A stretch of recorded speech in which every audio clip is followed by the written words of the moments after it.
Right, the questions. We'll start with Eric Bailey of the Tulsa World and then go to Joe Bettner. Eric? Hey, Nick, I was just curious. When adversity strikes during a football game, which defensive teammate is the loudest and most encouraging on the sideline? I'll probably say either Pat Fields or Ronnie Perkins. Those probably two of the guys that the rest of the defense looks to, for leadership. So, I feel like, those are definitely two guys that when we go through adversity, they'll be the main ones to speak out or, tell us like, all right, like, let's get going, stuff like that. Thanks, Nick. Have a good week. You too. Okay, let's go to Joe Bettner and then Jason Kersey. Hey, Nick, I'm curious when you have an athletic quarterback like Spencer Sanders coming up and you've had obviously 2 weeks to prepare, what does that do for you guys as a defense as far as preparation and trying to be ready for a running type quarterback, which seems like it hasn't been too many this season, but just kind of the challenge that he presents to you all as a defense? Yeah, and we definitely needed the 2 weeks to prepare for him because, obviously going against a dual threat quarterback, it's a lot to game plan for. So, we're preparing for him because he can also throw the ball as well. So, we just had to be ready for, him keeping it on the ground or, just him pulling it back and trying to air it out. So, I feel like we've done a great job preparing that so far, and we're just going to see how it works on Saturday. Thanks, Nick. Jason Kersey and then Ryan Aber. Nick, your defensive front has been so good this year. I'm just curious. I'm just wondering if you could sort of, from your perspective, explain how Coach Thibodeau and Coach Cain have worked together. Seems to be a pretty good pairing. Oh, yeah, they've done a great job together. We always come together, like after practice, we always go through stuff, different calls, different lineups that the offensive line likes to do over there and different things they like to do. So I feel like they've done a great job of, cooperating together, working together on different packages that we run. So I feel like those two have definitely done a great job, and I feel like you can see the results in the field as well. Thanks, Nick. Ryan Aber and Bob Prisbillo. Yeah, Nick, I know back in high school you played in a lot of different areas in the front seven. How did that prepare you for what you're being asked to do this year from that rush linebacker spot and sort of the versatility that you have to have there?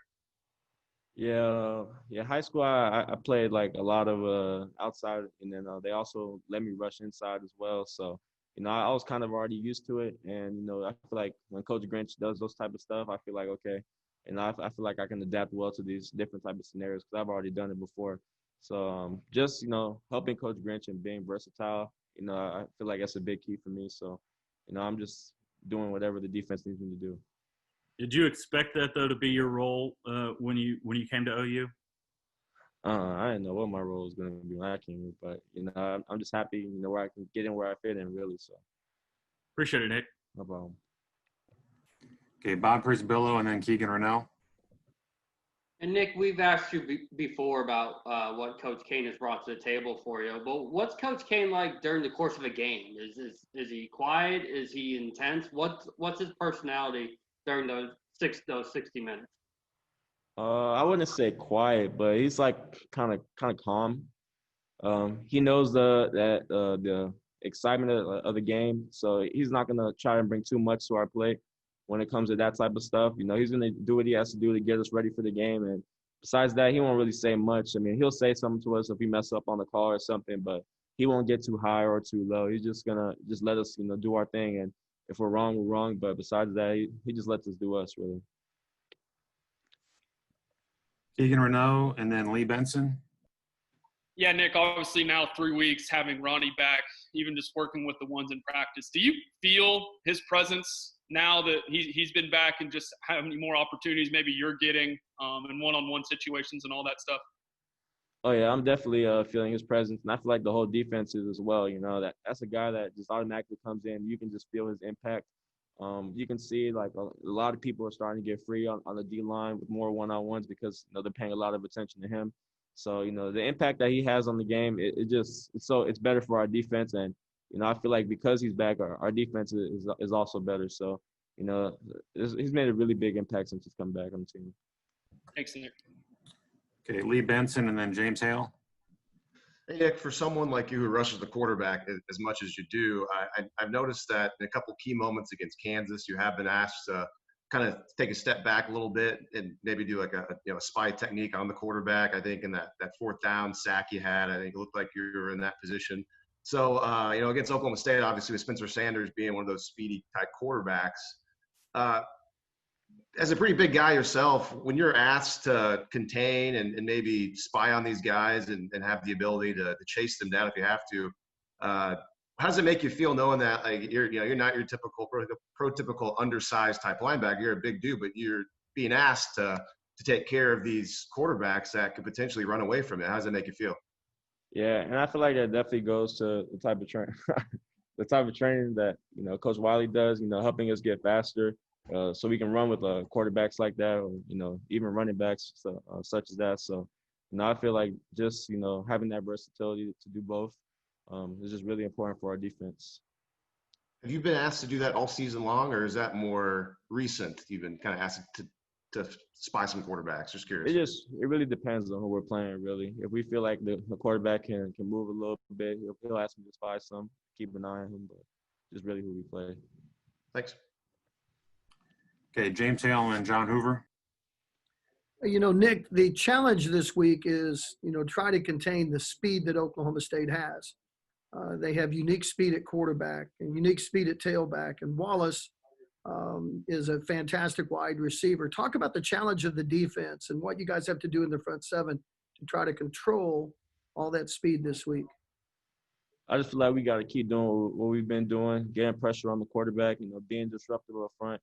I feel like that ruins a lot of teams' game plans. So, they have great two backs in the backfield, a receiver that can do a lot of things when he gets the ball in his hands. So we want to try to make the life easier for the back end and try to, be very disruptive. So we don't give those skilled guys a lot of chances. Thanks, man. Okay, John Hoover and then Barry Trammell.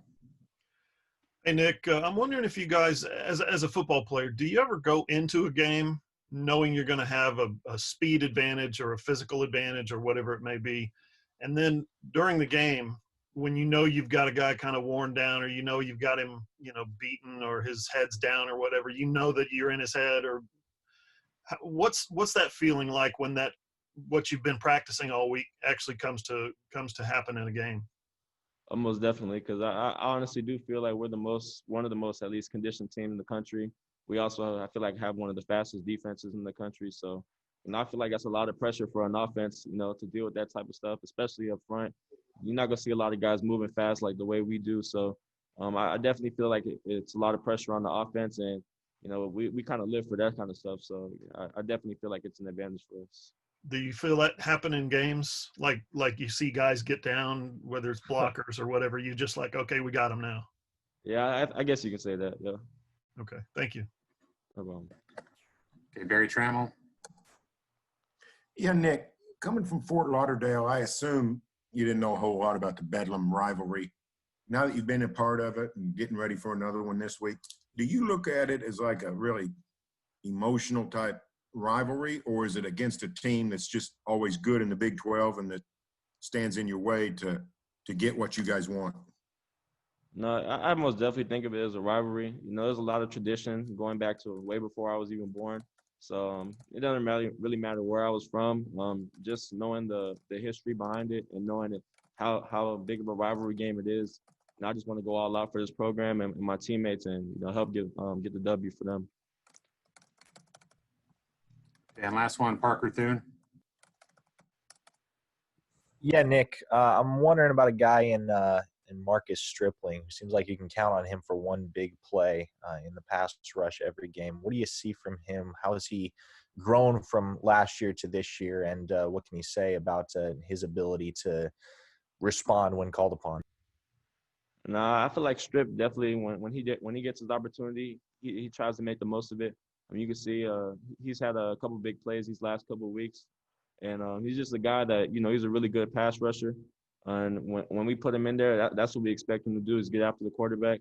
So I feel like whenever he gets that opportunity to go in, I feel there's no drop off. I feel like he's just as good to make a play as anybody else that we put in there. So.